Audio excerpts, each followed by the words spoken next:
This is part 2 of a video on our trip into Assiniboine Provincial Park in the Rocky Mountains. Click the link in the top right of the screen or in the description to watch part 1.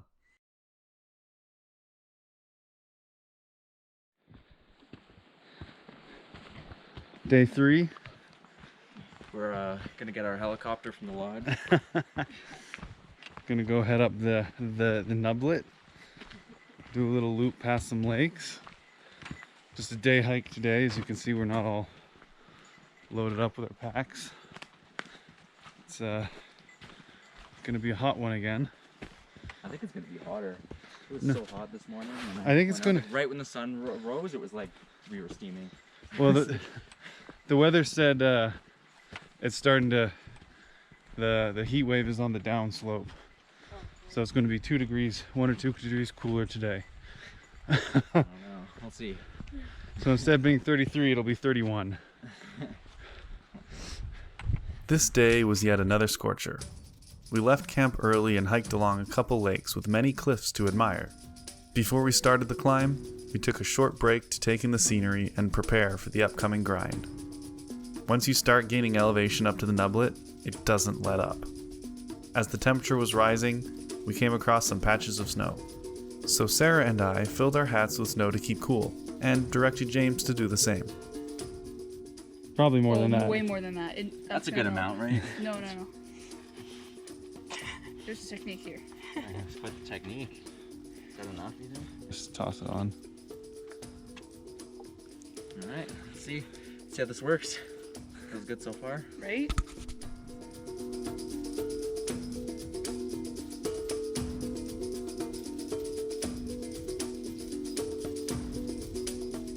The Niblet, the Nublet, and Nub Peak are 3 successive viewpoints that get progressively higher. Note how the mountains aren't pointed and jagged. This is because unlike other peaks, like Assiniboine, this hill would have been underneath a glacier, rounding off the top as it moved down the valley. Approaching the Niblet gave us our first 180-degree view of the surrounding landscape, along with some magnificent meadows.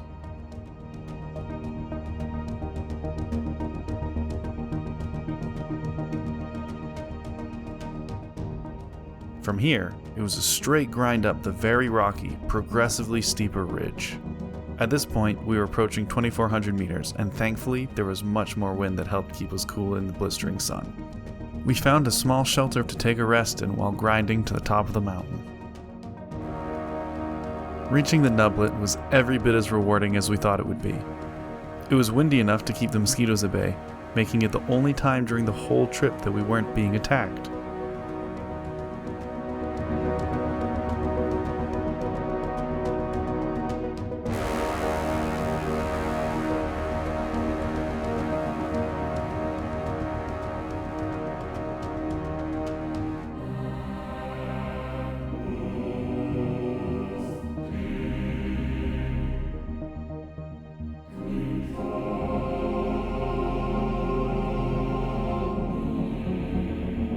From here we could see where we had come from the day before,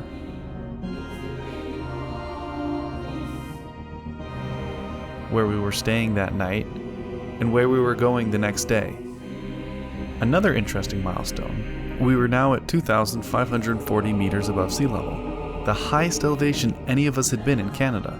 With the lack of mosquitoes and the cool wind, this was the most comfortable I had been since setting out.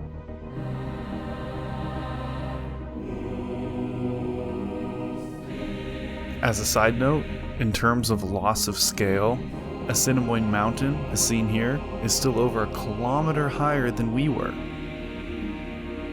Before heading back down, we refilled our hats and lay down in the snow to try and pull some of the heat out of us.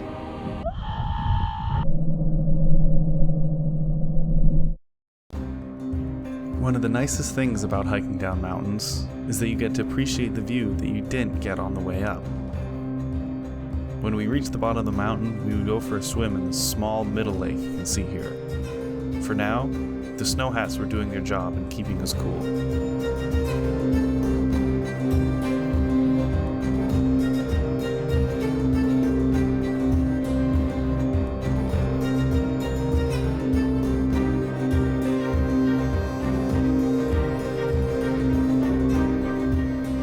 After making our way back down into the trees and towards the lake, it was still fairly early. The mosquitoes were even more ferocious than the day before, and it ended up being the hottest day, so we decided to cool off in one of the lakes to try and escape the onslaught of heat and bugs. It was a beautiful spot, but even once we were in the water, the mosquitoes didn't let up. You can hear them buzzing by the camera, and you can see them attacking Janice.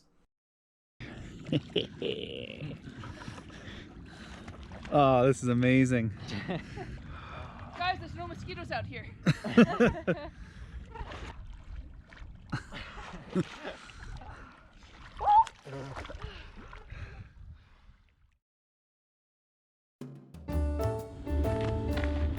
So apparently hiking early season is mosquito season. I don't know if the camera's actually picking this up, but there's probably about 40 or 50 mosquitoes flying around me right now. The rhino skin is helping, keeps the mosquitoes out, but we are under attack. Eventually, we went back to camp and had to make a decision: suffer heat stroke in our tents or die by blood loss from the mosquitoes. Just in case you think I'm exaggerating the sheer number of mosquitoes, this was the extent of damage that I had taken by day 3, and we still had 2 days remaining.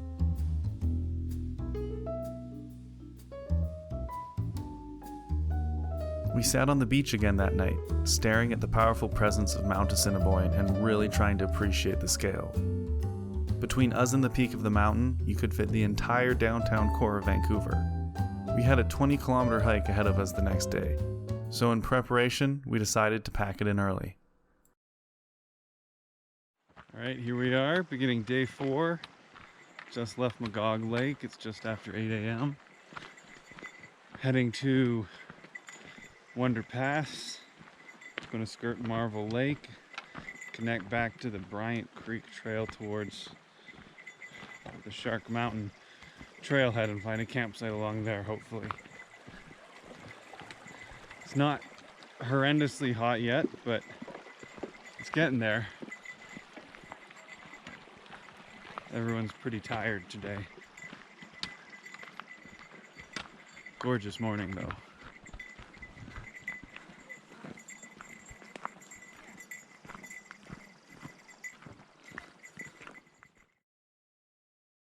Up by 6 a.m. and out at the campsite at 8 gave us a chance to put some kilometers behind us before the heat was in full force. With 20 kilometers of hiking ahead of us that day, we had to take every win we could. As we hiked through the meadows, we got one final look at the majesty of Assiniboine. We began our climb up to Marvel Pass in the border of BC and Alberta. This had to be one of the most scenic places I've ever been. With the rising sun, the mountains, the moon, and the river running through the meadow from Og Lake, it was exactly what one would picture when someone says the word scenery.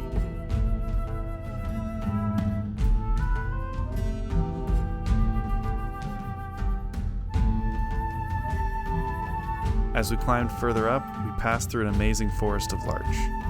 In the fall, the needles on these trees turn bright yellow before they fall off for the winter, giving them the name golden larches. Living in such an inhospitable environment, they grow very slow, and many of these trees are likely hundreds, even thousands of years old.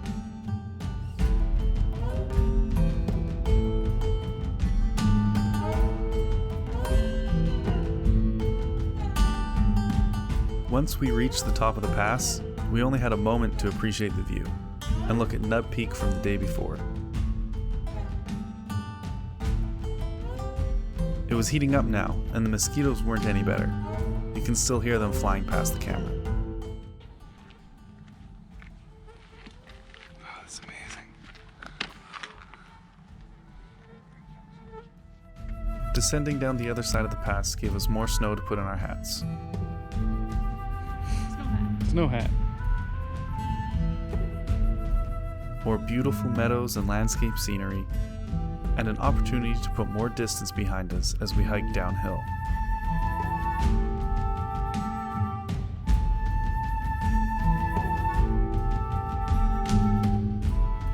As we approached Marvel Lake, we got our first view at just how vibrant this lake is. So we stopped for a quick bite and braved the mosquitoes before descending into the trees and following some really steep switchbacks down the side of the mountain. There really isn't much I can say about just how beautiful this section of the hike was. So I'll just let the video do the talking.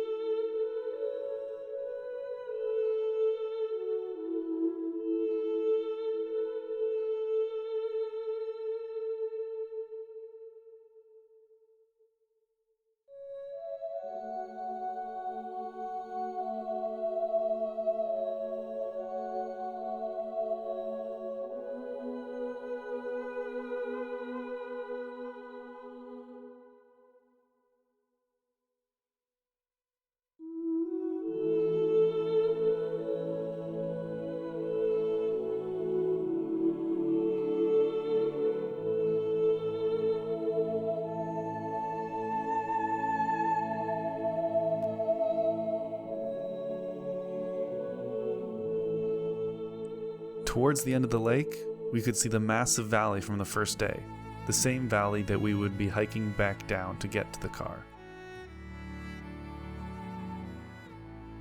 Eventually, we got back into the trees. It was still extremely hot, so a quick break to cool off at a river was necessary. Feel good? Yeah. We were now back on the trail that we had hiked in on.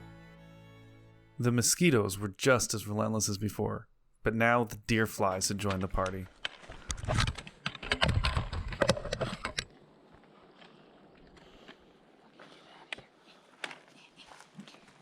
Oh, I got him. Holy shit, you got him. Do it. Do it. A few more kilometers and we got to our third and final camp. Tired, but in good spirits, we set up camp and hung out for a while before going to bed.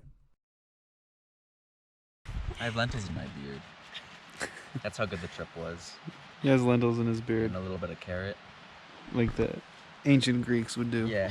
They'd store them in their beard for later. We ate as the ancients did. It was hot. Oh, it was hot. It was a hot trip. It was insane. Oh my god. We're getting off the mountain just in time for it to cool off. It's just a fly. They just wanted his salt. My salt's not for sale. Well, it's free salt. It's not. You're not using that salt. It's not for commercial purposes. I don't think he's planning on selling it either. I don't know. It's not for resale. Like- You don't know anything about fly economy. This is true. I can't make assumptions about fly economy. You don't know anything about the underground fly market. The underground fly market? People selling flies underground? The undergrowth fly market. You should get my camp shoes on camera. Oh, yeah, God. look at James's camp shoes. From Gap. From- You should get my camp fingernails on camera. This- Absolutely. this Oh, one- God. Oh. You're gonna have to censor this if you upload it on YouTube or something. Yeah, I have to put like trigger warnings. This whole trip is just for that one Gap plug.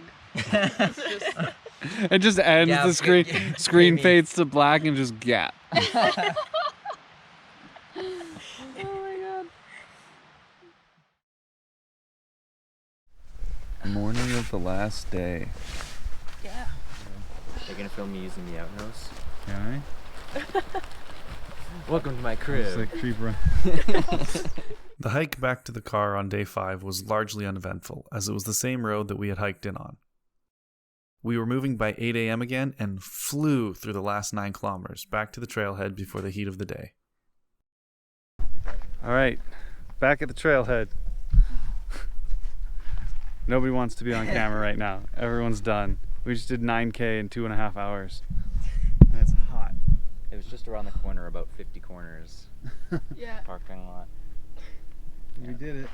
It's not. Woo! not We as did hot do as it. it's been, It though. was amazing. 60 kilometers of beautiful Rocky Mountains. Rocky Mountains. We finally hiked the Rockies. With one eye. That's all you really do. James moved here 14 years ago. Well, I moved to Vancouver 12 years ago. 14 years ago I came to the Rockies the first time, and I was like, I gotta come and do hikes here, and I haven't done that yet. So. After living in Vancouver for 12 years, moving here from Ontario. Pretty good. Worth it. Finally did it. Oh, and we got the helicopters too. Yeah, don't get them on camera because we took the helicopters. We don't want them to know. We're so tired. Hiking all that way. And to hike all the way from the helicopter.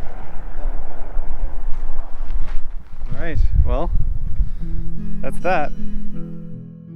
When James moved to Vancouver with his family 12 years prior, he had big plans to hike the Rockies.